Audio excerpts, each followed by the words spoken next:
Bonjour, bonjour, bonjour, bien-aimé, que le nom du Seigneur soit béni encore ce matin, que Dieu te soutienne, qu'il te fortifie, que le Seigneur te console. Si jamais tu traverses un moment difficile qui te pousse à pleurer, oui, je t'encourage vraiment, oui, à pleurer, oui, pleure.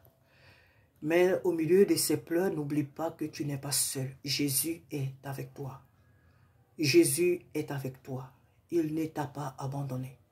Sache que le Seigneur Jésus est avec toi. Et sa main au plus profond de ton être vient te fortifier, vient te consoler. Amen. Pour toi qui es en joie, pour toi qui as eu une victoire sur une situation, que le Seigneur te bénisse encore davantage, que ta joie soit encore une joie parfaite. Amen. Que cette joie contamine tout ton entourage. Alléluia. Et que ceux qui t'entourent vraiment soient aussi contents ou contentes vraiment avec toi. Amen. Alors ce matin, j'aimerais partager un peu cette courte pensée avec toi.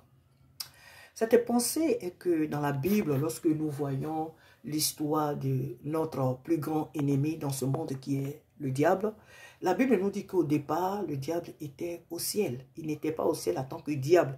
Il était au diable en tant que Lucifer, un ange, un archange brillant, beau. Vraiment, il était au service de Dieu. Il était l'être en qui, je peux dire comme ça, que Dieu avait aussi, que Dieu faisait confiance. Parce qu'il avait vraiment un rang très très important au ciel, n'est-ce pas? Et à cause de son rôle, à cause de la responsabilité que Dieu lui a donnée, alors un jour, il s'est dit, mais attends, pourquoi est-ce que moi, je ne peux pas être aussi Dieu? Pourquoi ces 24 vieillards ne vont pas aussi se prosterner devant moi? Pourquoi les chérubins qui sont là ne peuvent pas se prosterner devant moi pour m'adorer? Pourquoi moi, je ne pourrais pas être sur ce trône? Cette pensée, il se l'est faite. Pourquoi? Parce qu'il s'est fait cette pensée. Pourquoi? Parce qu'il pensait trop connaître Dieu. Il pensait qu'il connaissait déjà tous les secrets de Dieu. Il croyait connaître Dieu au point de pouvoir le détrôner. Vous voyez, c'est ce que le diable pensait. C'est ce qu'il avait cru. Alors il a essayé de faire son coup d'état, comme tous nous le savons, et ça n'a pas réussi. Tous ceux qui l'ont suivi au ciel, tous les anges qui ont eu confiance en lui, Dieu les a tous chassés de sa présence et ils sont devenus aujourd'hui des esprits maléfiques. Ils sont aigris, agités, ils fatiguent les gens sur la terre ici. Alors ce que j'aimerais te donner comme conseil par la grâce de Dieu, c'est que souvent on se confie en des personnes et ces personnes-là pensent que elle nous connaît trop. Elle nous connaît trop et elle pense nous tenir dans leurs mains. Elle pense connaître tous les secrets de notre vie. D'abord, j'aimerais t'encourager à ne pas te dévoiler comme ça aux yeux des hommes. À ne pas te dévoiler comme ça. Souvent, on a des amis et puis on se dit que oui, c'est mon ami, c'est ma soeur, c'est mon frère. C'est vraiment... cette personne est plus qu'un frère pour moi, il est plus qu'une soeur pour moi. Donc, qu'est-ce qu'on fait? On s'ouvre entièrement à ces personnes. Et on leur confie tout de nous. Effectivement, ces personnes-là, tôt ou tard, se révèlent très, très amères à notre égard. Elles se révèlent très amères et elles vont raconter tout ce que nous leur avons confié. Mais la faute vient de qui? De nous. C'est nous qui leur avons fait confiance. C'est nous qui leur avons dévoilé notre vie. Voilà pourquoi est-ce qu'elles sont parties. Voilà pourquoi est-ce qu'elles sont parties. Fais leur commerce. Amen. Faisons comme Dieu. Fais comme Dieu. Même au ciel là, au ciel, même à l'ange Gabriel, l'ange Michael là, il ne connaît pas entièrement Dieu. Même les chérubins qui sont devant le trône là, les 24 vieillards là, ils ne connaissent pas entièrement Dieu. Personne dans le ciel, aucun esprit dans le ciel ne connaît entièrement le Dieu créateur du ciel et de la terre. Satan s'est trompé. Il croyait connaître vraiment Dieu. Voilà pourquoi il n'a pas pu. Au moment où il s'était levé, il avait compris que c'est ce jour-là qu'il avait compris qu'il ne connaissait pas ce Dieu qu'il servait depuis des millénaires, qu'il servait depuis des temps. tous ces anges-là qui ont fait allégeance avec lui, tous ces anges qui l'ont suivi là, c'est ce jour-là, ils ont compris que non, ils ne connaissaient pas Dieu. Ils croyaient le connaître, mais ils ne le connaissaient pas. Ne révèle pas tous tes secrets à quelqu'un. Ne révèle pas toute ta vie à quelqu'un. Même moi, j'aime souvent dire que même ton mari, ta femme, mais quelle est la personne en qui on peut vraiment, je peux dire, se confier? Quelle est la personne à qui on peut vraiment se confier? C'est l'épouse ou c'est l'époux. Mais il y a des personnes qui ont des bouches trop ouvertes. Il y a des épouses qui ne sont pas discrètes. Il y a des époux qui ne sont pas discrets. Donc, si tu constates que l'homme ou la femme qui est à tes côtés n'est pas discret, il ne faut pas lui dire certaines choses. Attends d'abord la réalisation avant de lui en parler. Attends d'abord. Si c'est un projet là, commence d'abord, pose d'abord les bons fondements, bien, avant de lui tenir informé. Oui, parce qu'il y a des gens qui n'ont pas ce qu'on appelle la discrétion là. Ils n'ont pas ça dans leur sang. Ce n'est pas dans leur nature. Quand ils voient un petit truc, il faut qu'ils en parlent. Il faut qu'ils le disent. S'ils ne parlent pas de ça, leur langue là, ça se promène dans leur bouche n'importe comment. Donc il faut qu'ils parlent. Donc moi je dis souvent que même si c'est ton épouse, même si c'est ton époux et que tu sais que c'est une personne qui n'est pas discrète, ne lui dis pas tout. Parce que cette personne-là va un jour te dévoiler aux yeux du monde. Parce que c'est sa nature. Elle ne sait pas garder les secrets. Donc, le monsieur que tu appelles ton copain, pour toi mon frère, la soeur que tu appelles ton intime, je ne sais pas, la personne en qui tu te confies, fais un peu attention. Parce qu'on t'achètera au prix que tu te vends toi-même. L'homme t'achètera. L'on t'achètera au prix que toi-même tu te vends. On a tous des vies que les gens, c'est vrai, autour de nous savent. On a tous des choses que les gens autour de nous savent. C'est vrai. Mais ces personnes, on croit vraiment nous connaître. Elles ne nous connaissent pas. En tout cas, moi, pour ma part, elles ne me connaissent pas. Fais-en de même. Ne te dévoile pas comme ça à quelqu'un parce qu'aujourd'hui tout va bien entre vous. Cette personne te montre qu'elle est vraiment bonne, elle est vraiment gentille. On dit souvent qu'elle mettra même la main au feu pour toi. Ne te base pas sur ce que tu vois de la personne aujourd'hui. Ne te fie pas à ce que tu vois aujourd'hui de la personne. Parce que demain, tu ne sais pas ce que demain peut affronter. Tu ne sais pas l'année qui arrive, le mois, même les heures qui arrivent, tu ne sais pas ce qu'elles peuvent enfanter. Et moi, là, je peux dire que c'est même pas moi qui le dis. Je crois que c'est dans les Lamentations ou dans Ecclésiaste, je crois, qu'il le dit. Ne te fie pas à un ami. Ne te fie pas à un intime. Ne te fie pas à celle ou celui qui repose, en tout cas vraiment dans ta maison. Ne te fie pas à un ami. La Bible a tout dit. Il n'y a rien que nous, de nous-mêmes, on peut dire. La Bible a tout dit. Alors je t'encourage à garder un peu tes secrets. Il y a des choses qu'on n'est pas obligé de dire aux gens. Dis-les au pied de Jésus. Ces choses-là, il faut les dire à Jésus. Il faut les confier à Jésus. C'est vrai, c'est vrai, c'est vrai et c'est vrai encore. On a souvent besoin d'une oreille humaine. Ça, je le reconnais. On a besoin souvent d'une oreille humaine.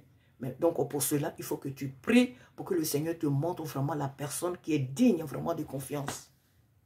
Parce que les personnes que nous croyons être dignes souvent de confiance ne le sont pas. Très souvent, ces personnes ne le sont pas. Amen.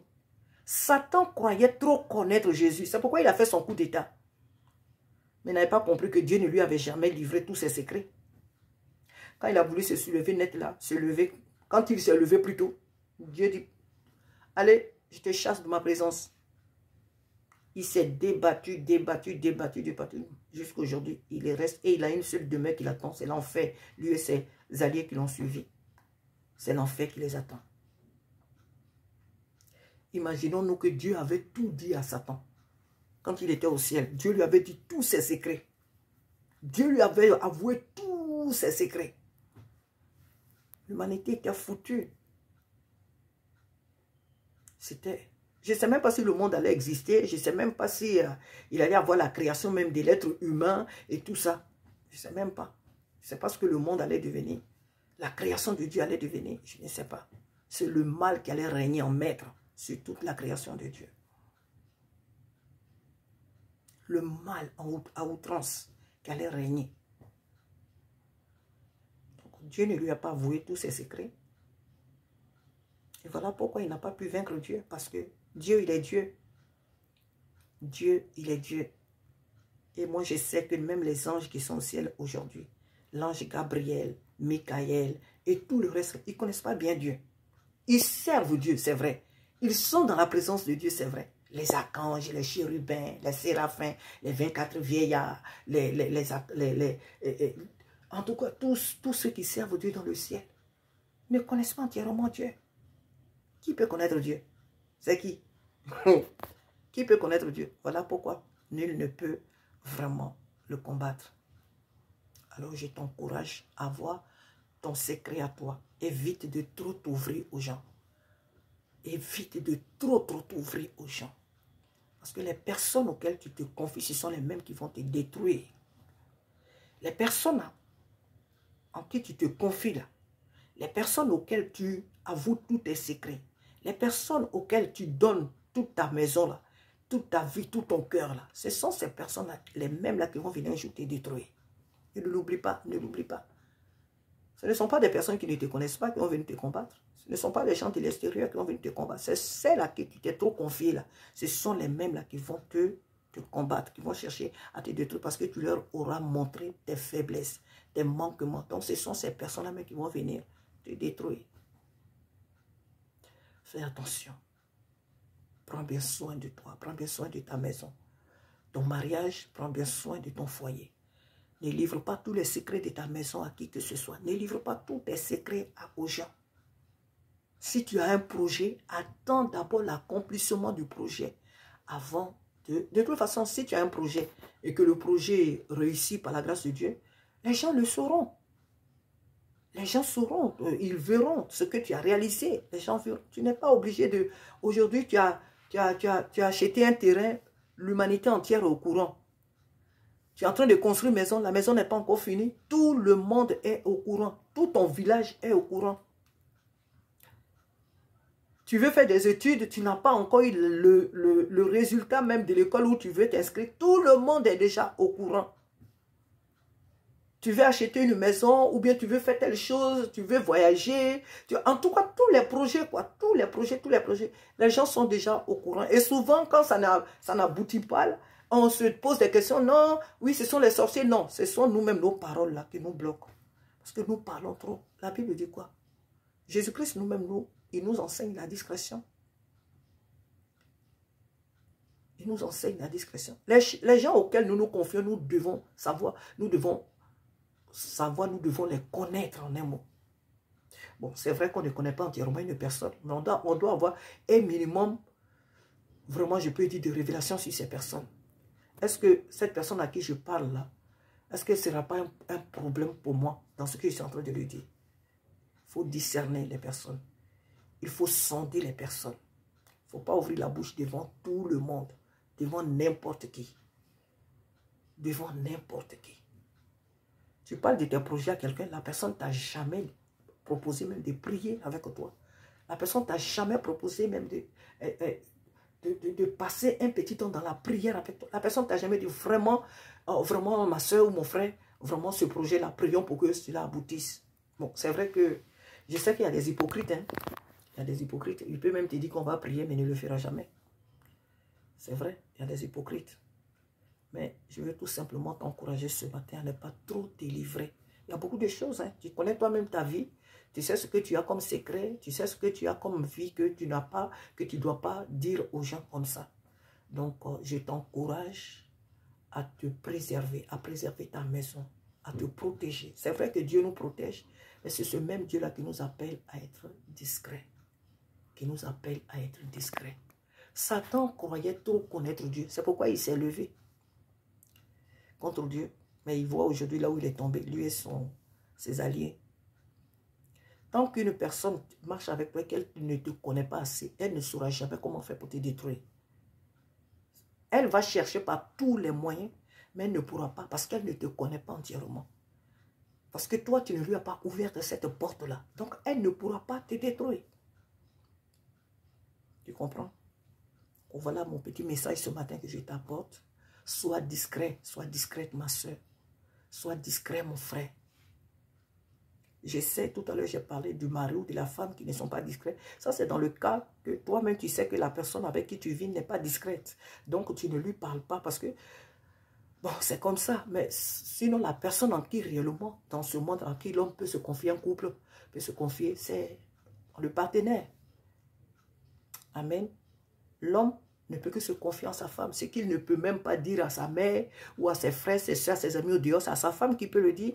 Et de même pour la femme, c'est à son mari qu'elle peut se confier. Ce qu'elle ne peut pas dire à ses soeurs, à ses frères ou à son entourage, c'est à son mari qu'elle peut le dire. C'est pourquoi la Bible parle du couple. Mais malheureusement, il y a des couples, il y a des conjoints, il y a des partenaires qui ne savent pas ce que c'est que la discrétion. La discrétion là, ne fait pas partie de leur nature. Et quand tu as un partenaire qui n'est pas discret, fais un peu attention. Sinon, elle devient une porte ouverte dans votre foyer parce qu'elle parle. Elle parle. Les choses non, les choses qui devaient rester dans votre maison, paf, ça est déjà au dehors. Tout le monde est déjà au courant. Tout le monde est déjà au courant. Et ça, et il y a des personnes qui vont jusqu'à même parler même de leur intimité. Je parle de l'intimité corporelle même à leurs amis. Ça, ce n'est pas bien. Leur intimité physique, ils en parlent même à leurs amis. Dans leur couple, ils livrent ces choses-là. Bon, je peux dire que c'est une malédiction. C'est vraiment mauvais. C'est pas bien.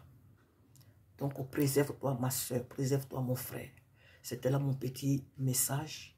Moi aussi, que Dieu m'aide à me préserver. Que le Seigneur m'aide aussi à être discrète. Amen. Que le Seigneur nous aide tous à être discrets. Amen. Parce que la Bible dit quoi? La mort et la vie sont au pouvoir de la langue. Amen. Donc, que Dieu nous aide. Que Dieu nous aide vraiment à fermer notre bouche là où il faut la fermer. Il y a des choses dont on peut parler à son frère, dont on peut parler à son ami, à sa soeur. Il y a des choses dont on peut parler. Si cela nécessite vraiment qu'on en parle aussi, il y a des choses dont on peut parler. Mais il y a des choses qu'il ne faut pas dire. Il faut attendre d'abord l'accomplissement.